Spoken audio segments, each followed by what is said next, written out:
Hello and welcome to The Actor and the Engineer. My name is Paul James. I am the actor. My name is Josh Knapp. I am the broadcast engineer.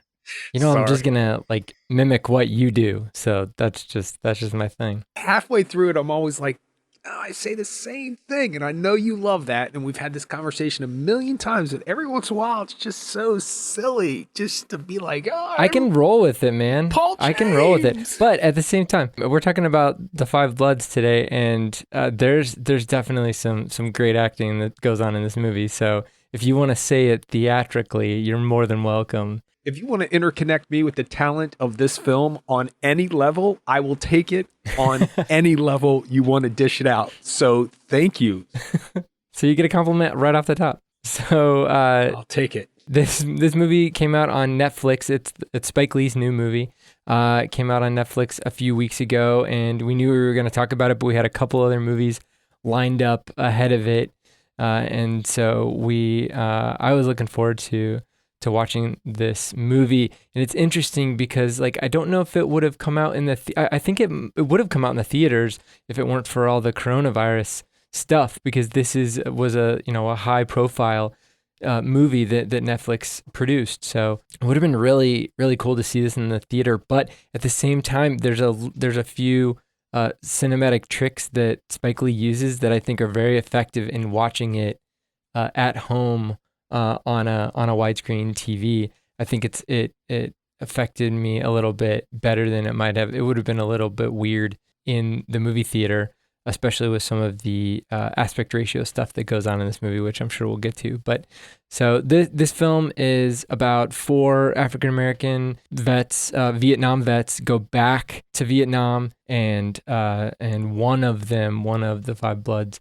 was killed during that, and the remaining 4 are going back and reminiscing during all that. So it's look back on Vietnam as a war and on how African Americans were utilized in that war, and it's also, of course, like any other Spike Lee movie, it's about the current times. Well, I'm going to tell you a little story really quick. So I'm watching the film, and this was actually 2 days ago that I finally got around to start watching it. And I wasn't feeling well. I had eaten something the night before, and it was upsetting my stomach. And you and I had talked about how we find Tuesday night being a good night to do the podcast. So Tuesday night of last week, we couldn't do it, so we did it Wednesday. Then this week, I was like, I don't feel well. My stomach hurts a little bit. Maybe we should do it on Wednesday. So when I'm watching the film, I'm having a really strong emotional reaction to everything. And halfway through it, I had to stop it because it was really affecting me on... It's not unusual for me to have a really strong emotional connection to a Spike Lee film or to an emotionally well-told story. That's just a part of my makeup, that I just weep openly and loudly and erratically. And so I thought, well, maybe it's because I'm not feeling well. And I didn't want my physical well-being to affect my emotional well-being while watching this film. So I decided to turn it off, and which I never do. I always watch a film from beginning, middle to end. But for whatever reason, I texted you and I said, I don't think I can do the podcast. Can we do it on Wednesday? And you said, sure, no problem. So I picked it up again today and watched the last 45 minutes. And I'm kind of glad I did it that way, because I don't know how I would have reacted, because the first hour and 30 minutes had me just distraught and weeping and just engaged on so many different levels. There's so many great things about this film. So in a word, I loved it. In a word, 3 words, I loved it. I think he's got another best picture nomination on his hand. I think he has a best director nomination on his hand. And I think he's finally going to have a person win an Oscar for one of his films. So that said, I have an affection for Spike Lee. I always have. He's part of my fabric of movie-going experience, has been for 30 plus years. I was blessed by somebody giving me school days back in college and saying, watch this film, knowing nothing about this filmmaker. And I don't know if you've ever seen that movie. I haven't, no. Yeah, it's not what you're expecting it to be. and it's of a subject matter that I didn't know anything about. So I like to learn things about people and society and the way people walk through this world. And the safest way to do that is in a film or in a story and in a play or in a book. And not safest, I guess that's not the right word, but the most accessible way to do that is to experience something through a film. So I have a love for Spike Lee that's deep. So I'm not sure if I can be objective on any level when it comes to him at this point, because I was thinking about that too. Is it because I think he's a great filmmaker and I'm maybe giving him a pass here and there? Or is he making great films? The latter is, of course, true. This is really an effective film. It affected me on so many different levels. And you said tricks, which I think is an interesting term to use because he does have a bag of tricks that he uses. And I just want to get out right now, spoilers from this point on. I feel like I don't want to ruin this for anybody, but I also feel like I might jump around when talking about it. And so I just want to make sure people know they should see this movie. I think that the movie, just before we get super into spoilers, I think the movie does a good job of letting you know where it's going. In a lot of ways, we always come back to the David Fincher House of Cards first scene. First time you see Frank Underwood, he kills a dog mercilessly out, what he would think would be mercifully out front of his house. And it's pretty much like planting the flag in the ground and saying, like, if you're not on board with this, like it's only going to get, it's only going to get more serious. And this movie starts with clips, different newsreel clips, interviews with Muhammad Ali and different, black leaders and Malcolm X. They're commenting on Vietnam and how African Americans are used and used disproportionately in Vietnam, and they also show just some horrific scenes, film of scenes, and some of them are very famous photographs and very famous videos of just destruction, children burned and scared and just blatant murders, executions, and self-immolations that were going on at the time in protest by monks. So he's laying all that out there, and then he introduces us to the main characters of the film, and so he's setting a tone from the beginning. And so I think you're right. I mean, I think if you get through the first 5 minutes of the film, then you're gonna see that serious tone gets pushed through, and I think it also sets, even in the, like, because it's interesting, he juxtaposes those serious scenes with all these four guys getting back together again 40 years later, and how everybody's jovial, but there's this undercurrent of just kind of, it's not dread, but there's this undercurrent of a feeling of sadness and of loss. Obviously, they're there to find the remains of Storm and Norman, their squad leader, and they're happy to see each other, but at the same time still reflecting on all the things that went on in this country 40 years ago, and what they were a part of. So it's, you're waiting. You're just kind of like on the edge of the cliff, waiting for the next thing to happen, the next shoe to drop.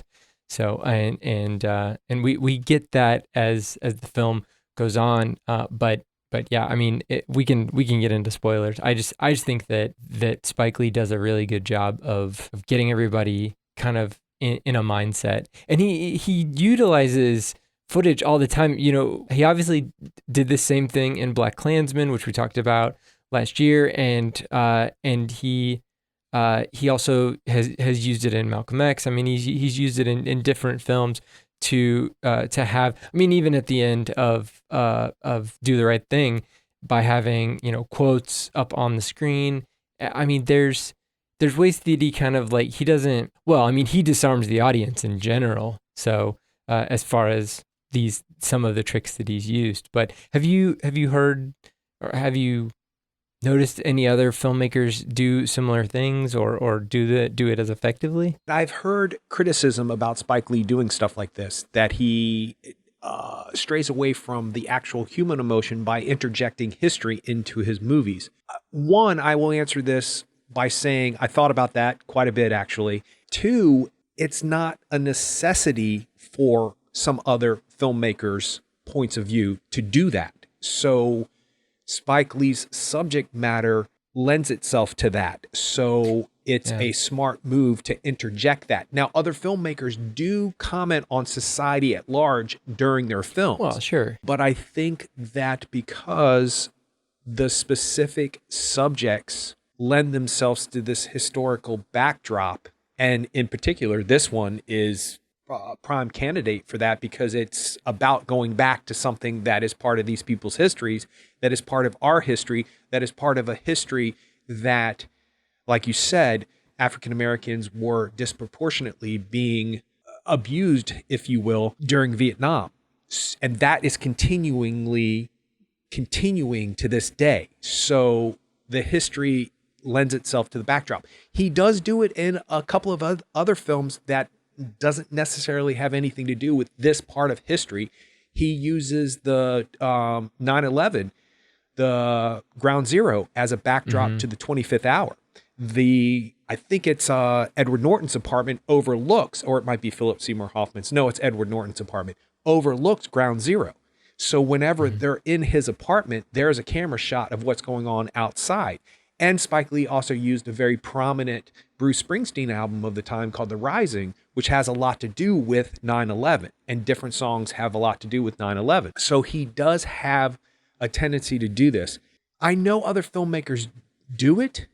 I just don't know if it's as relevant. What is interesting to me is that I think the reason why it's so hard pressed when you're talking about Spike Lee to come up with somebody else who does it as well is because he does it so well. It's an integral part of his films, and it cannot not be there. It has to be there. And how he takes a subject like Black Lives Matter that would seem separate from something about four middle-aged guys going back to Vietnam and integrates it in a way that makes it make sense, and it deserves a place in this film at the end of this movie as he does it. So maybe it's just because nobody does it as well as Spike Lee that they don't immediately come to mind. But there are obviously other filmmakers who do stuff like that all the time. I do think that it's purposeful, obviously, because it's taking us as an audience out of the narrative, out of the fictional narrative that is being created. But I think that it's also grounding the story in reality and saying, you can't just say that the people that are in this film are made up people, therefore their emotions are completely made up. You can see how they can be representations of real life people who have been affected in this way, possibly even worse. So I'm sure even worse than what these than the trauma that these guys had gone through. And as the film progresses, you see that none of them are quote unquote over the Vietnam War, and that is something that I've never been in the military. I don't have the proper lens through which to experience those emotions. So this is much in the same way that other war films can delve into the emotions of war, and I think that this one is doing it in a very purposeful way and in a respectful way, but it's also not pulling any punches either. So and it also doesn't look at it from a singular point of view. We're getting to experience the ancestors of either whether it's Viet Cong who were there, in the country while the war was going on, or whether it's ancestors of the Viet Cong. There's a scene where one of the guys who's trying to sell Delroy Lindo a chicken says, "You killed my mom, you killed my dad." These are visceral scenes, and he's not trying to sugarcoat anything. Spike Lee's not trying to sugarcoat anything. So, I mean, it's to be respected because these are complex issues and it's a complex story. So, all right, spoilers from now on. All right, well, let's talk about the main characters. We've got Delroy Lindo, who plays Paul, Clark Peters, who I have seen. I mean, Delroy Lindo I've seen in a bunch of stuff, but Clark Peters I've specifically kind of seen remember him from The Wire, seeing him in all the seasons of The Wire. But I know he's been in a bunch of other stuff. He was even in he was in Three Billboards Outside Ebbing, Missouri, and he's been in like John Wick. I guess he's in His Dark Materials right now, or was in it recently. So and he was in Harriet, I guess, too, but I've yet to see that film. So that was awesome seeing him in there. And then we've got, speaking of The Wire, we've got Isaiah Whitlock Jr. plays Melvin, and then and he played a state senator in The Wire, and Norm Lewis plays Eddie. So, and then to round it out, they've got Chadwick Boseman plays their fallen squad leader in flashbacks, and then Delroy Lindo's son, Paul's son, is played by Jonathan Majors. Have you heard about Last Black Man in San Francisco? Yes, I keep hearing about it, and it's one of those films that I know is going to be the film I watch, and I go, why did I not see this last year? It would be on my top 10. I've got a feeling that it's that film. Yeah. So the way that I kind of got into it is, I mean, I obviously saw the trailer for it, and then also I kind of keep up with anything that A24 releases, and A24 bought this film, and it got some great reviews initially, and then A24 bought it, put it out. But my interaction with it so far, I have yet to watch it, and I will see it, but my interaction with it so far is the score for it, which it came up on, one of my, I've got like some playlists where it just kind of shuffles through different scores, and the score for that film is just amazing. That's my interaction with it. And when I saw that Jonathan Majors was in this, and then he's also in Last Black Man in San Francisco, I was like, oh yeah, that's he puts in a great performance in this film, and I can't imagine what that film's going to be like. Anyway, so we've got those kind of main characters that we're following. How did you like the flashbacks with the actual actors? No CGI craziness. I felt like it made me feel a little bit more secure in watching the film. Like I wasn't going to be taken out of the film by seeing bad CGI face replacement, or even having to deal with different actors playing our main characters in flashbacks. So what did you think about it? I'm sure I'm going to repeat this 1,000 times during this podcast. I thought it was brilliant. Here's why. Yeah. Because of all of those reasons you just said, but at the same time, why can't we trust the audience to suspend their disbelief? And the moment you see them as their same age that you've been introduced to this character, you know what he's doing. You know that the film is not going to do all of that stuff that we're used to. Why? Because it's smart visually, but it's also smart psychologically. Because these events have not left these people's lives. What happened with Storm and Norman, which is, I would say, the true reason why they're going back is to find his remains.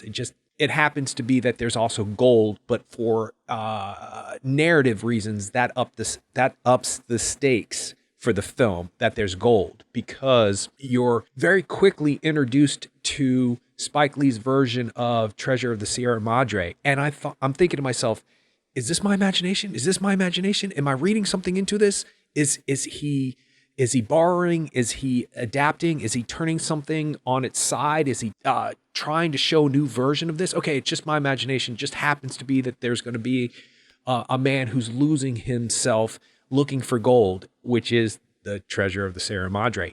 And then, this is why I said spoilers at the beginning of the podcast, because at the end of the film, the one Vietnamese bad guy, if you will, says, "We don't need no stinking badges," which is a direct line from Treasure of the Sierra Madre. And I was like, oh, I'm so relieved. And how brilliant is Spike Lee that he put that in there.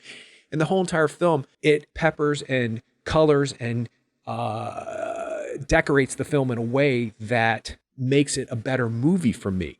So back to the original thought, psychologically, what it does is allows the audience to realize that this Vietnam has never left these four middle-aged guys. So it does no damage to your movie-going experience seeing the middle-aged guys. It makes perfect sense, and it takes a matter of a split second to adjust to it. I think you're right. And so I think it's great. Yeah, it is a split second, because for me, I was like, wait, what? Okay, all right, they're doing that, okay. But then you're right, as you go through the film, it makes sense, because even the Delroy Lindo's character, Paul, he talks about how he talks with Norman every night. Like, he's reliving, I mean, there's multiple reasons, we're in spoilers now, but there's multiple reasons why I'm sure that's going on with him. But also just the fact that he's reliving his time there in Vietnam every night. So you can imagine that what we're seeing on screen is what is going through their heads. And of course, if they look down, they're going to see themselves as they are now, as opposed to what they looked like back then. So it does make sense from a narrative standpoint. And so, like I said, it's infinitely better than trying to come up with some sort of weird way of making them look younger or whatever. The story is too important for us to be bogged down with other actors or de-aging technique. It's too important what has happened to these men, and this is too important for our history to be bothered by us being drawn out of the film because of some de-aging technique that doesn't work. It's too important, so don't even do it. And the fact that he didn't do it is it's revolutionary. It just is, because how many people probably try to talk him into it or say, are we going to cast 4 other people? And I'm sure the writers had something to say about it too, because there's 4 writers 3 including Spike Lee. I'm sure that they were on the same page when they just decided, why do we have to do it that way? The fact that we're not going to do it that way is just, it's brilliant. It's just really smart. So, well, you talk about the writers, and it was actually a writing team that wrote this film for a group of 4 white Vietnam vets to go back and have, I guess, some sort of a similar, I don't know I think Gold was probably involved, maybe, going back to get Gold, but I don't know if a dead squad leader was involved at all, but really it was something that was an existing property, and then somebody who had the rights to the film at a production company heard that one of Spike Lee's favorite films is Treasure of the Sierra Madre, which I did look up. Spike Lee, last year, he came out with a list of, 50 films.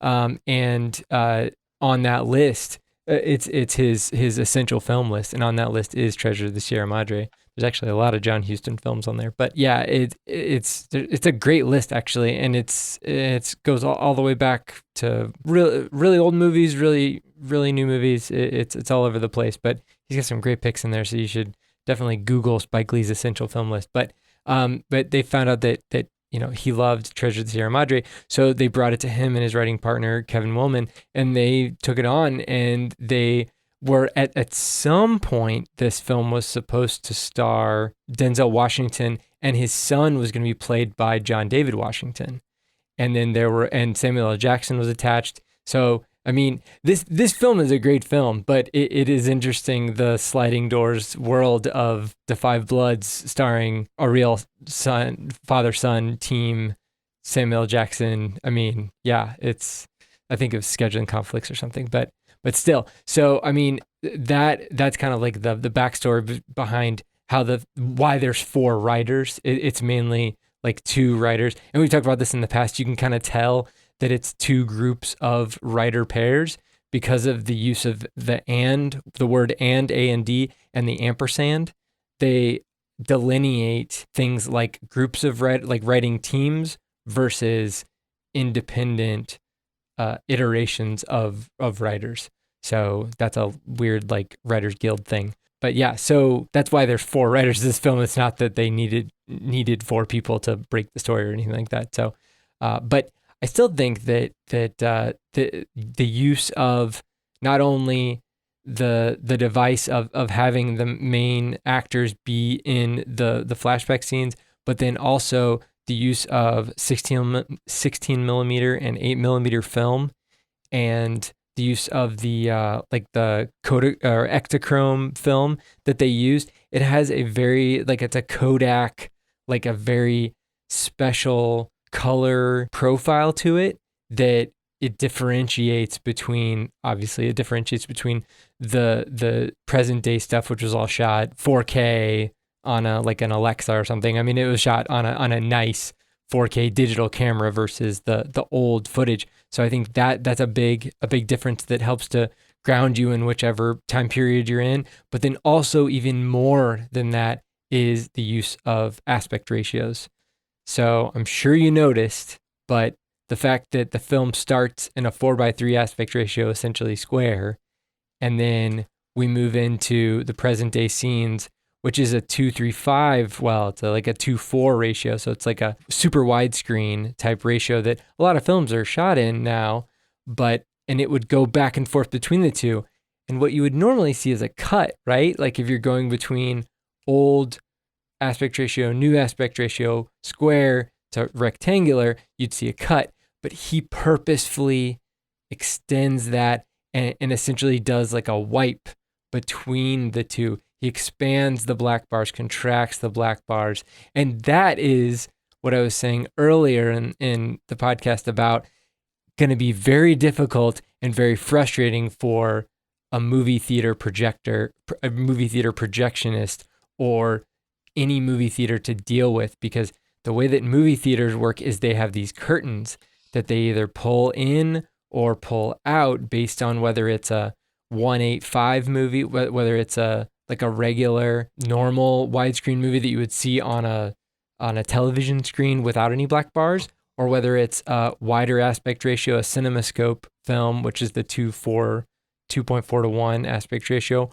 or even if it's like like The Lighthouse, for example, is all it's pretty close to 4:3, so it's square essentially. So they move the curtains in and out to allow for the light to not have to hit a blank screen, and to allow for there not to be any kind of like black on the screen at all. It's all curtains around it. But in this movie, they wouldn't have been able to do that. They would have had to just leave it at the widest setting and then just see stuff moving all over the place. They would have gone crazy. They left it for The Lighthouse. When I saw The Lighthouse, they didn't move the curtains. Oh, really? Well, that's too bad. No, the curtains opened. No, it didn't bother me at all. The curtains opened for the trailers, and then they stayed right there. So that's exactly what they would have done for this. That's fine. They would have done that, but the curtains nowadays probably don't even go to the 4:3 aspect ratio, because nobody makes movies in 4:3 anymore. Right. I mean, the closest thing we've gotten to this recently that I've seen was, that's this purposeful, was Grand Budapest Hotel,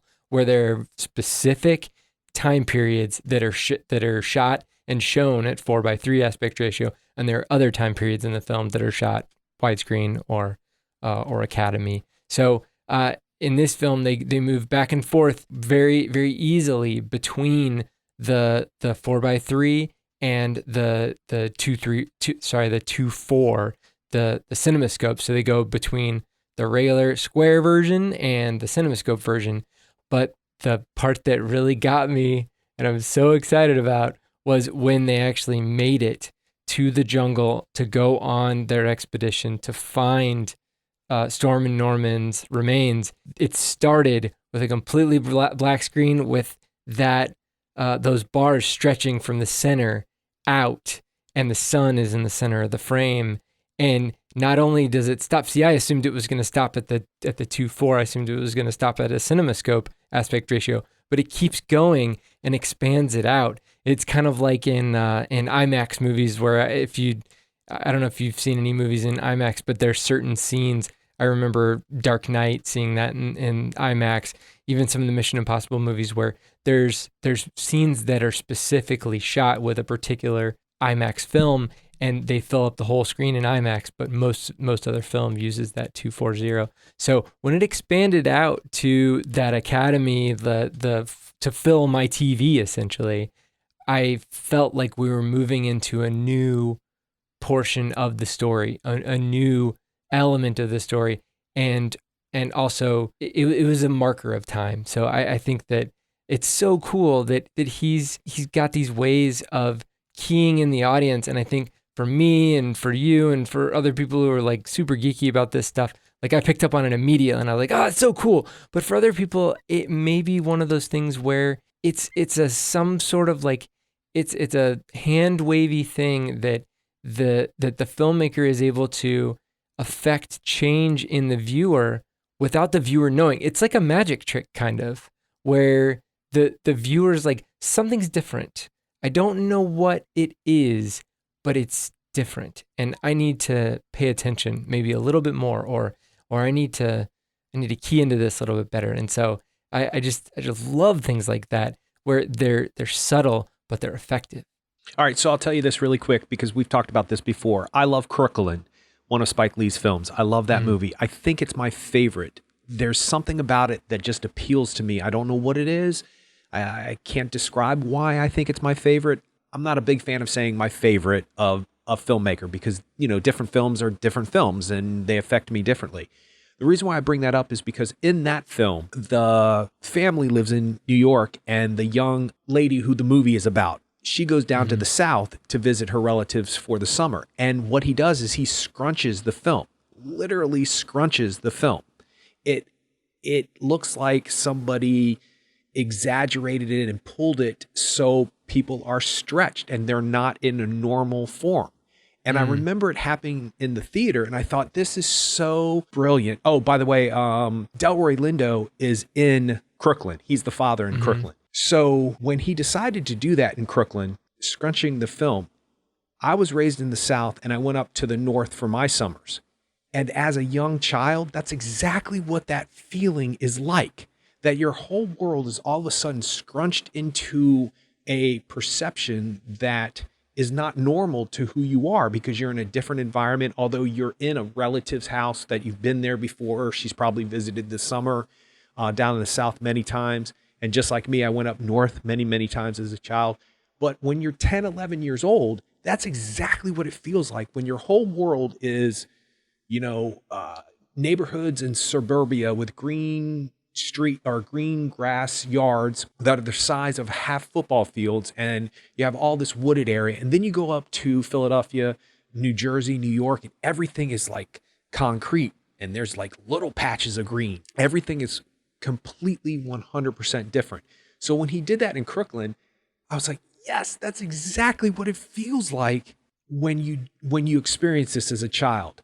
And I'm sure it was off-putting to many people. And I'm sure that when people were watching the film, they thought it was a mistake or that it was going to end.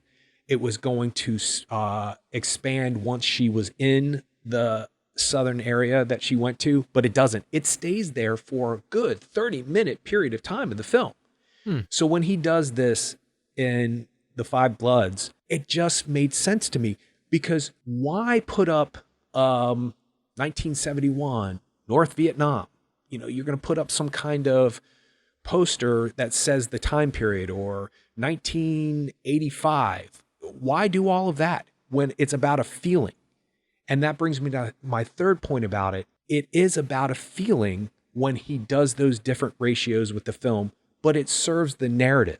It's not a gimmick. It's not, I love that you said it's a magic trick because that's exactly what it is. It's magical. It's not about doing some technique because you can. It's not about spinning the camera 360 degrees because you can.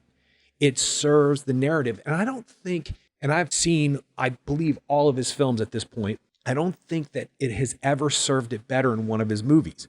When he scrunches that film, when you see the flashback to Vietnam, I was like, yes, that's exactly what happens. And then he does that. I'm not sure of the technique. You know it better than I do, but it kind of looks like a grainy. He's using film. He's using 16 millimeter film or 8 millimeter film. Yeah, it depends. There are certain shots in the boat trip that they first take that are not in that ratio, but are in that 16 millimeter technique. You see the guy holding the camera. They pass him off. There's different people shooting, but yeah. There's a couple shots at the end of the film where it's not a person holding a camera. It is just a shot of the woods, but he's still using the 16 millimeter camera at that point. There are different grainy shots throughout the end sequence, which makes sense because you're going back and forth from one thing to the next. At the end, you're having the flashback with what happens to Storm and Norman, and it goes back and forth. And instead of doing all of that back and forth, he does it with certain shots where it looks grainy and different. It's just, it serves the story. That's why I think it's so well done. Anyway, I don't know if I just made any sense there. I got a little too excited for my own good. And the fact that he was able to take something so technical and turn it into something so emotional for me is, I think it's the definition of why I like film. You know, it's the definition of why I'm so attracted to movies, and in particular, his movies. He has this way of using these magic tricks that make me feel something that serves the narrative. I should have just said that. So we've brought up Delroy Lindo a lot, and I think we should definitely talk about him. I'm assuming he's the actor you spoke about earlier when you said that he'll be nominated for an Academy Award and possibly win. He is going to be nominated, and he is the front runner, and he should be. And I really only hesitate because at this point, we have no idea how this is going to play out this year. Yeah. Sure, the Academy has plans, but the way things are looking in the world, it's any given day is going to change the situation. So will they have the Oscars this year? Will they not have the Oscars this year? I have no idea. Will they stick to what they were talking about with extending the deadline and extending the voting process? More than likely. Will they actually have a live Oscar ceremony? Who knows? Do they need to give out an Academy Award this year? Yeah, they do. And is he my pick? Yes, he is. There is not a moment in this film that is not genuine. He does not have one moment that he is not completely organic, genuine, 100% believable. I think it's his performance that stopped me from watching the movie because I was having a hard time. I was affected by every single thing he was doing, and I just couldn't take it. It was an emotional roller coaster that I just needed to get out of. And maybe I used the little bit of stomach virus or flu or whatever I had. I think I ate something. I used that as an excuse to block myself from, because I knew the third act of this movie was going to be devastating. And when I turned it off right as he separates himself from the rest of the guys. Yeah. And when he's doing that wail, that thing as he's walking away, it's, what is that? How?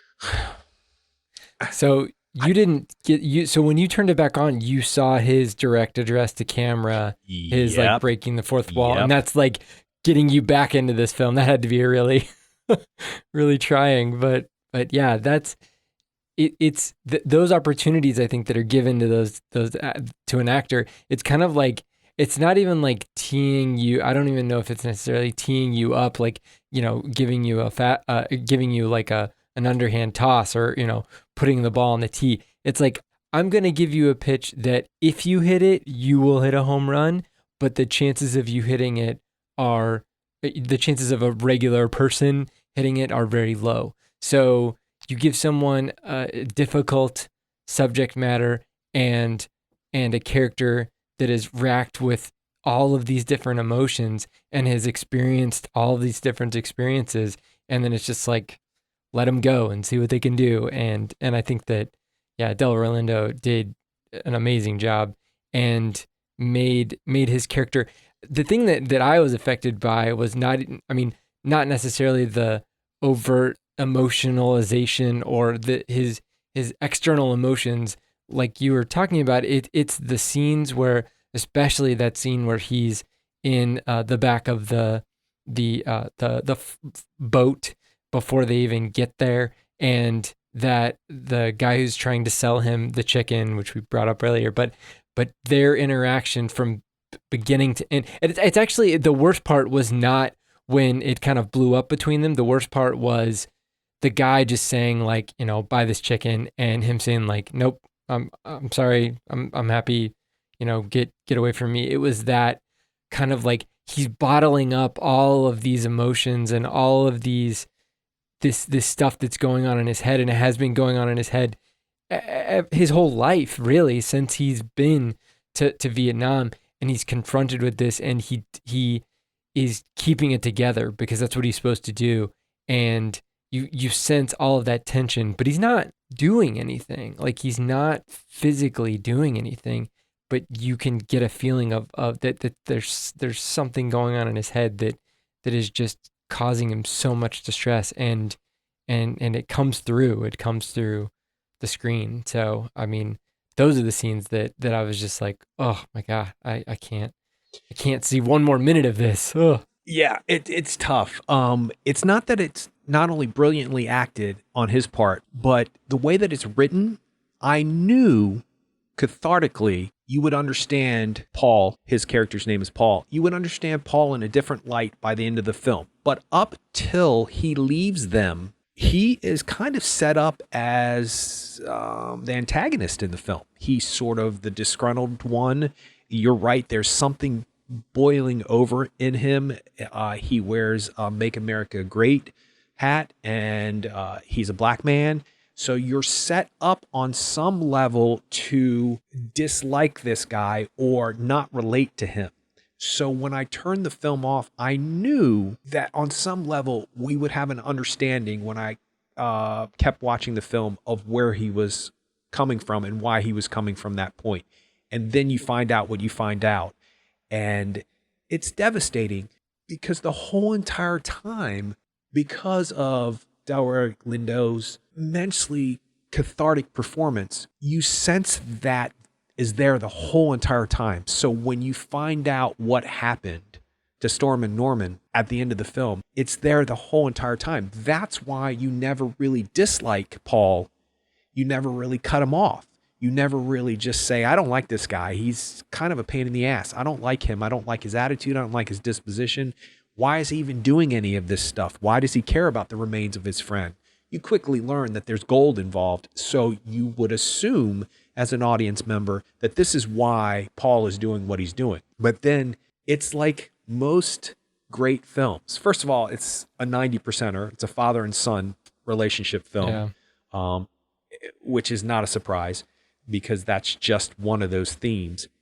But it's a forgive yourself because what happened was ultimately not your fault. And it's so soul-stirring at the end when you find that out. It's almost like as an audience member, you're relieved that he is forgiven by the ghost of Storm and Norman. Mm-hmm. Because if he wasn't, I don't know if I could have handled it. Like, I don't know if I could have handled that man coming to the end without that resolution. I needed that resolution. And yeah, I do think he's going to win the Oscar. And wow, I think he should. And I will also say that Clark Peters, the gentleman who plays Otis, I would not be surprised if the Academy is as smart as I want them to be. I would not be surprised if he is not nominated for Best Supporting Actor, because that scene in the beginning of the film when he meets his daughter and the audience knows just a split second before he does, because the young lady that they cast is cast perfectly. You immediately know something that he doesn't know, but that interaction that he has when he's trying to figure out, is that his daughter, it's one of the best acting moments in the film.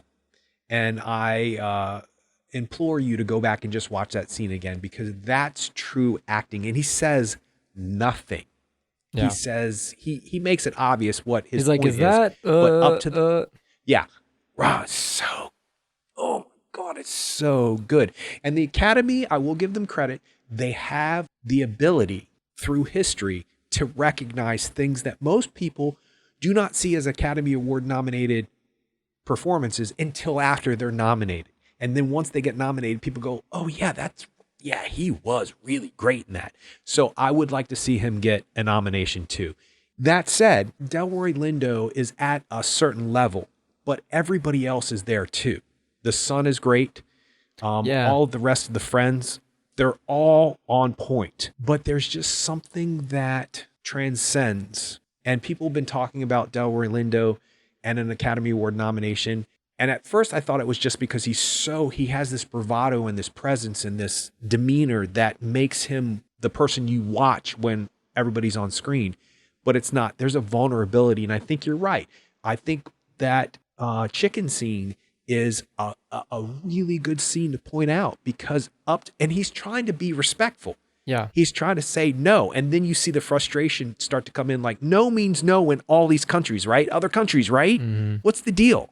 You're right. It's right there at the surface, but he cannot let it out. So I could spend 3 podcasts talking about this performance, because it had me and would not let me go. So if he does not win, then the person who does really needs to be deserving, because I might start to freak out about the Academy. I mean, I do think that his performance at the end with Chadwick Boseman and that reconciliation, it ultimately comes down to that, quote unquote ghost of Storm and Norman, that forgiveness was always there. He just had never opened himself up to accept it.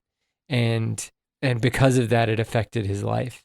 And he had gotten to a breaking point at the end of the film where he realized that was, I mean, it's a fitting end for his character, I think, because it's such a difficult, he's led such a difficult life, and it all kind of stems from being in Vietnam at that time, and he's affected the other people in his sphere, his son most specifically, and his relationship with his son was possibly, it was seriously affected by that and by his experiences. So, but ultimately, his son got to see him, and they got to have some sort of a reconciliation, even though it wasn't as much of a, kind of a touchy-feely reconciliation. It was a more like, I love you, right? And that kind of a feeling. And he did say that he was appreciative that his son came. He said, I didn't really like the way in which you got here, but I'm really glad you're here to experience this with me. So that, I think, was a big deal, especially for David, his son. So, I mean, those scenes, you're right, it is a 90%er, but those scenes are definitely effective. We haven't talked about the comedy in this film, but there's definitely some kind of built-in lighter points, but I think that's mainly to try to cut the tension of the film, because it's so, it is such a deep and difficult subject matter. I had a couple of kind of interesting little tidbits that I noticed as the film went on. There's initially, close to the beginning of the film, you see a couple of scenes where they've got kind of like, they're talking about Storm and Norman, and there's like a picture of him sitting on a seat with palm fronds behind him in this kind of like what looks to be kind of like a circular pattern or like a circular back behind them. And it kind of looks like a peacock, actually. So I think that's alluding to this famous photo of the leader of the Black Panther Party, Huey Newton, sitting in this kind of like a famous wicker peacock chair that was kind of everywhere. It's the first time that I'd ever, seen any kind of notice about this type of a thing was there was this video on YouTube. I think it's like a Vox video where they talk about how there's multiple instances of people sitting in a chair very similar to this on the front of their albums. And I mean, it is like, it's not that there's like, it happened like once or twice or 5 times or 10 times. We're talking like hundreds of albums with people sitting in these peacock chairs. So they kind of did a deep dive into the history of that. And one of the more famous pictures that inspired especially African-American artists of the time was this famous picture of Huey Newton sitting in this chair, this wicker peacock chair. And so I think that's what Spike Lee was trying to allude to with those Storm and Norman pictures, was him sitting in that same chair. And I thought it's just like, it's not really identified, and it's not really, he doesn't really, put a bow on it, but it's something that's in the background. And, once I saw that video a while back, I started noticing multiple instances of that. There was, I think, like, there's been some Beyonce concerts where she's sitting in this type of a chair, and it's very reminiscent of that. And I mean, once you see it once, you start noticing it. It's one of those weird anomalies that you just it's like, oh my gosh, there's that chair again. So yeah, it's when I saw that, I was like, it's a stylized version of that, but it does make sense in the context of the film. One thing that was telegraphed pretty clearly, I think, was the death of the Eddie character, Eddie played by Norm Lewis, and the way that I don't know if you noticed, but in the sound design, he just like cranked up the locusts. They just cicada. I think it was locusts. Yeah, he just cranked up the volume on the locusts to the point where he's yelling at those guys and he's walking around, and I just knew things were gonna go bad. I mean, it was like it, and I don't know if it was more satisfying or less satisfying that I was like, "Yep, here it comes. It's coming."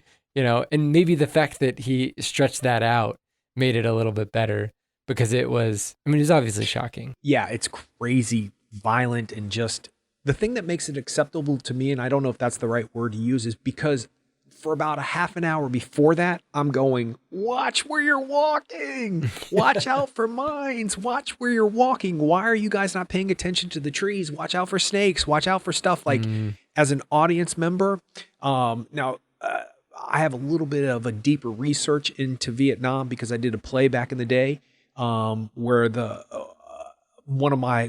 a brother of mine dies in Vietnam, and a friend of his comes in the middle of the night to my college dorm to reminisce, and it just goes awry from there.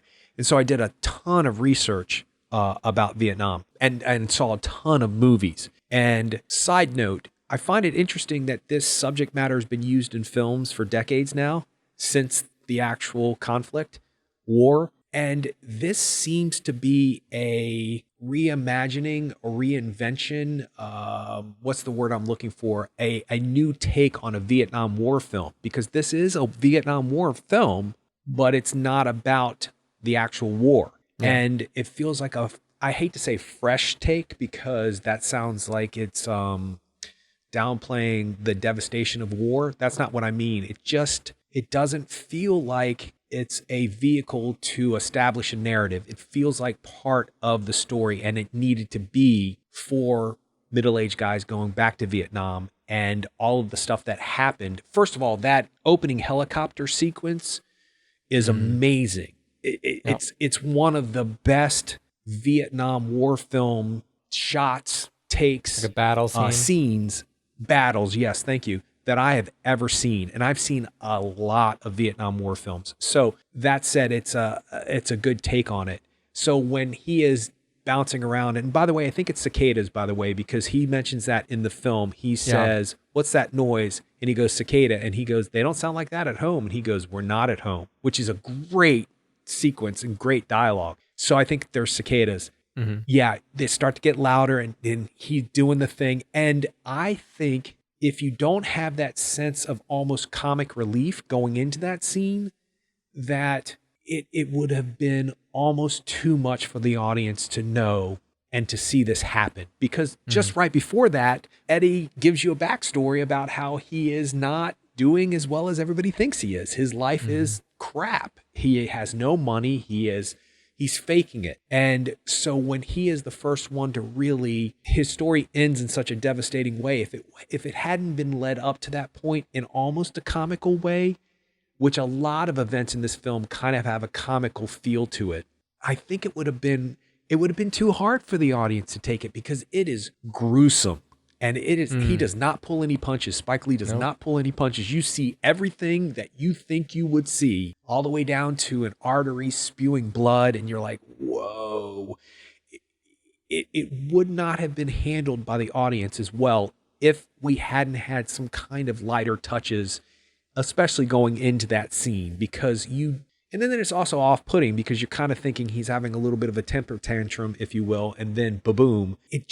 I think the audience couldn't handle it. That said, side note about the comic moments, Spike Lee has a way of doing things in his films that are simultaneously devastating and hilarious and comical and emotionally daunting all at the same time. And he establishes that immediately in his films, when the four guys are doing the kind of Soul Train dance down the bar in the beginning of the movie, I'm like, you know, you're in for a good ride because you're in a Spike Lee film and you need something like that. He has done something similar to that in almost every one of his films.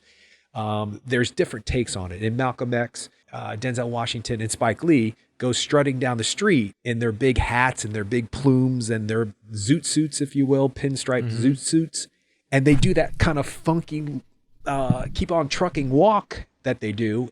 It's so exaggerated and it's so not what would happen in real life per se, but because it's such an elevated idea, the audience becomes a little bit relieved that you're taking something in that is not the real world per se, because of everything else that is so real in his films. He needs to bring that levity to it, and he does it in such an interesting way. So you're right. I think the comedy, it's one of those things that need to be spoken about because it's definitely there. We didn't talk about Apocalypse Now, but he's obviously kind of referencing it a few ways. One is that bar is like as an Apocalypse Now themed bar. I mean, yeah. And then they actually go on that kind of like flat bottom boat through multiple areas that are reminiscent of the small waterways that that the scout boat goes through in Apocalypse Now. And then during those scenes, you hear Ride of the Valkyries. So I don't know if it's a tongue-in-cheek thing or if it's a kind of like, hey, you know, this, you know, it's very similar circumstances, but it's not. I mean, I don't know. I mean, I think that it seems like it kind of might have downplayed the effectiveness of Apocalypse Now by saying, oh, look, we're in Vietnam. We can use Ride of the Valkyries too, because it had a different feel to it. It had a more comedic feel, actually, to me, or cynical feel. Whereas Ride of the Valkyries was used to, in Apocalypse Now, it was used to intimidate the Vietnamese people. It was used in an aggressive way. In this film, it was just kind of like, hey, it's these guys going down through a boat, down some water. It just seemed to like neuter it, I guess. I don't know. I'm not really sure why he used it. For the same reasons why he uses real history in his films. Apocalypse Now is part of our history. And the fact that human beings now take such a devastating, daunting film, that film is hard to watch. And turn it into a club, and turn it into a bar, and turn it into an event. It's like having a deliverance party. I know a couple people in college had deliverance parties where they had deliverance playing in all of the rooms of the houses, in the bathroom, and I'm like, this film is not something to be celebrated like this. Have you seen this movie? Like, what is wrong with you people? But for whatever reason, maybe because we can't handle it as human beings and we need to turn it into something that we can deal with it. That's what this bar owner has done with Apocalypse Now. So it's part of our history. I think it was smart because he doesn't ignore the Vietnam history of film on film. He puts it in there. And also there's it's not Eddie. Melvin? Yes, Melvin. Thank you. Melvin's on the tip of the boat doing that Larry Fishburne dance in Apocalypse Now. Yeah. And I say Larry Fishburne because at the time he was Larry Fishburne. Now he's Academy Award nominee Lawrence Fishburne. But at the time, that was his first Larry Fishburne. So, yeah, and he lied. He said he was like 18 or 19 when he was like 16 or 17. And he's a standout. And he has that moment during the Rolling Stones song where you just remember this part of the film because of that actor and what he did. So Spike Lee is smart enough to know that people probably would question him. Why not add something if it was taking place during the Vietnam War and that's what this film was all about? Then I think it would have been a mistake to add any of those references, even if it was just an ode to it. There is a tongue-in-cheek feeling about it, but I also think it's a brilliant way to bring levity to something that at the same time you're not really bringing levity to it. You're making fun with it, but really it's things that happen in Apocalypse Now are not fun. Yeah, maybe it's a coping mechanism. I mean, that right. Maybe it's some sort of like a, hey, let's all get together, let's get a little drunk, let's deal with this in the way that we feel like we can. let's, act like things were happy fun times when they actually weren't. And this is a way to deal with it, another way to deal with it. But so I guess I could see that does make a little bit more sense. I did like the use of Marvin Gaye music throughout the film. I mean, from the very beginning until the climax, which is was I don't know if that scene where he's kind of walking, where Delroy Lindo is separated from the rest of the guys, and he's kind of walking through that kind of stream area, and they're intercutting that with the guys showing up at the temple, and it's just his vocal track of what's going on. And Yeah, I love that. I mean, I don't know if it was released in a certain way, or if they got, if Spike Lee got the master tapes. Because usually with a recording, if you have the master tapes, you have each individual track. You've got the drums, the bass, the guitar, and the vocals all separate, and then they get mixed together. So if you just had Marvin Gaye's vocal track, and that's what that's what it sounded like. It sounded amazing, and it did something that cements it in my mind as unique. Whereas when I hear a certain song in a film, if it's the first time I've heard the song, period, it is now cemented in my mind as related to that film. Even if it's a novel use of a particular song that I've heard before in a film, if that's the first time I've used it, if that's the first time I've heard it used in a film in an effective way, in a memorable way, then I will lock that in, and forever from then it will be in my brain like that. So it kind of quote unquote ruins the song as far as films are concerned.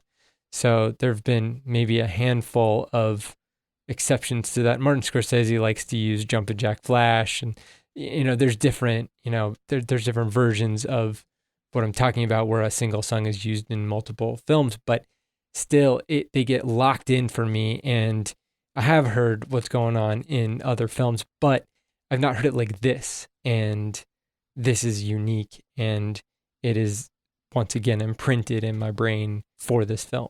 Well, you could pretty much say what you said about that song, about everything in this film. It's a unique perspective. It's a fresh take on it. And that sounds like a positive thing to say for such a heavy film, but it is a fresh take on it. There is something that feels familiar, but yet unique to just this story. You could pretty much say everything you said about that song about this movie. And I know I've realized this, but I'm pretty sure I've never said it. I think you could say that about most Spike Lee films, that they are of a unique. I was also thinking to myself when I was going over my head about the podcast, if you were going to teach a film class on an auteur, I think you should start with Spike Lee and teach all of the people who fall underneath that category throughout the semester. And you should end with Spike Lee, because he is the definition of an auteur. He just is. He has a unique way. His thumbprint is his and his alone. He is bold and in your face, and not in a political way, although that's there too. He has a way of telling a story that is unique to just himself. He has created his own language.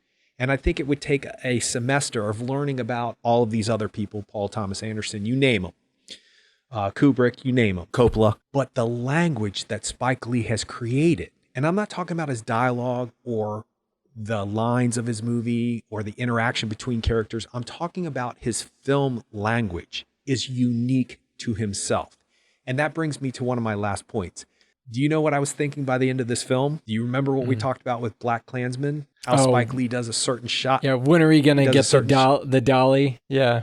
Dude, it's done in such a beautiful way in this film. I was like, oh man, because if it was missing, I would have been okay with that per se because of this film being so unique to this story. But when those two characters are united, are reunited, at the end of the film, it's almost done in a way where you could almost roll your eyes back in your head and go, okay, yeah, everybody lives happily ever after. She's got a father now. She says she loves him, blah, blah, blah, blah. The cynical side of my nature, which I don't have much of, would say, oh, that's sugarcoating that scene, because it could not have been that easy for those characters to do what they did. But then they do that dolly shot and you're like, that sums it up right there. Dude, I wept during that whole sequence, and it's very short. Yeah. Because I was relieved that it was there, but at the same time, it's used in the exact right place for this movie. And that shot does not happen always at the end of the film. It has happened in his last two movies because it happened in Black Klansman at the end of the film. But it happens in the exact right place. So I was like, okay, I'm good. We got our shot. We're good. And it's done well. With that, I mean, you can see the joy that is just exuding from his face. And this is after all of what we just saw, 2.5 hours of what we just saw he went through, his backstory in Vietnam and the experience that he had just had with the three other remaining people of his squad, all of which are dead. And he still has this joy in his life with his daughter. So that's a testament to being able to heal. And I mean, he's probably not completely healed, but that's at least a testament to good times and good a good life ahead, even if you have a history of having tragedy. And so I mean, and then just the end of the film showing not only his reconciliation with his long lost daughter, who he didn't even know he had, but then also how the money's either being, sent to family or sent to different organizations to be used for what each of the people in the squad would have wanted it for. I mean, it shows it shows that legacy that can go on past life. And obviously we see throughout the whole film that Storm and Norman has a legacy in each of these men. Yeah. And that legacy lives on in them, and these men's legacy will live on in the people that they affect. So when he does have the reconciliation with Storm and Norman, when Paul has that sequence of events where you realize that he actually killed him, and then he tells him it's okay, it was an accident. The reason why it's so devastating that Storm and Norman is killed is because he was the philosopher. He was the poet. He was the one who was teaching them about American history. He's the one who was teaching them about Black people in Vietnam. They make that a very prominent thing, which is a really good way to get that stuff into the narrative. So when Paul accidentally shoots Norman, it's not just an accident. He has taken out the best of them, so they think. Yeah. So for the money to go where it goes at the end is exactly what Storm and Norman would want. And that's why that's an important part of the movie. It's not that we need to see something about Black Lives Matter. It's not that. It's about that money should have gone to that organization because that's what they had learned in Vietnam through what Storm and Norman was teaching them. So it makes perfect sense that these things would proceed to where this money would proceed to these places. Yeah. The French lady, she takes it to another organization to make sure that they can have money to fund finding out where the mines are and stopping that devastation. And also she has people who are affected by those mines being exploding. She has a young boy who has obviously lost one of his legs, and it's going to them also. It's some kind of reparation for what these people have been through. So that's why that's important. And that's why it makes sense to the narrative, because this person, Storm and Norman, was the philosopher who taught all of these young guys this. So that's why it's tied up so nice and neatly. And that's why I don't think that the history or the social commentary is wrong for this film. I think it's important because that's exactly what they learned. So I thought it was smart. Yeah, well, and also, I mean, talking about what he taught them, what Norman taught them, well, one of the examples of that was, I mean, obviously he's teaching them about the history of Black people in the United States, and then also the history and statistics of Black people in Vietnam at the time. But he also was an example to them when they all found out about Martin Luther King's death and about, well, his assassination, and about how he was killed by a white man. And so their reaction, the other guys in the squad, their reaction was, let's go out and kill some white guy, like kill some other American soldiers in retaliation for them killing our guy. And he stopped them down and said, that's not the way to go about this. And I mean, they did let out their frustration in firing their weapons in the air and all that stuff, but it wasn't a direct physical retaliation against another human for the loss of life of one of a person who was very important to all of them at the time. And even though they were distraught, he was able to kind of like bring them back together, rein them in, and help them to understand what was important, and about how that's not gonna help anything right now, that they need to fight for real change. So I can say this, something about having it win Best Picture, having it finally win Spike Lee as Best Director, having it finally win the lead actor a Best Acting Oscar, because I don't think any people in his films who've been nominated have won. There have been nominations for acting, but nobody has won so far. For this to be the film that does it for makes complete sense to me. It's going to be in my top 10 of this year. Mm-hmm. And I think it's an important film, but I also think that it is a movie, regardless of the subject matter, it's worth taking the time to explore the narrative. It's just worth it. You come out of it feeling like you've watched a great documentary on some level, like you've watched or read a great book. So if it does sweep the Oscars in those categories, it will make sense to me, because once again, just like Spike Lee brilliantly puts in commentary into his film, it adds to the narrative. This would not be anything other than those categories deserving to win, because in all of those categories, it would deserve to win. It's early on. We don't know the other films coming up, but if it was to win Best Picture, it would be a great Best Picture winner. It just would be. All the way down the line, directing, acting, all of the above. That'll be interesting to see. Yeah. All right. Well, you can check us out on the web at actorandengineer.com. You can go to facebook.com/actorandengineer. You can tweet us at actorengineer, and you can subscribe on Spotify or Apple Podcasts or Overcast or wherever you get your regular podcasts. All right. Well, I'll see you next time.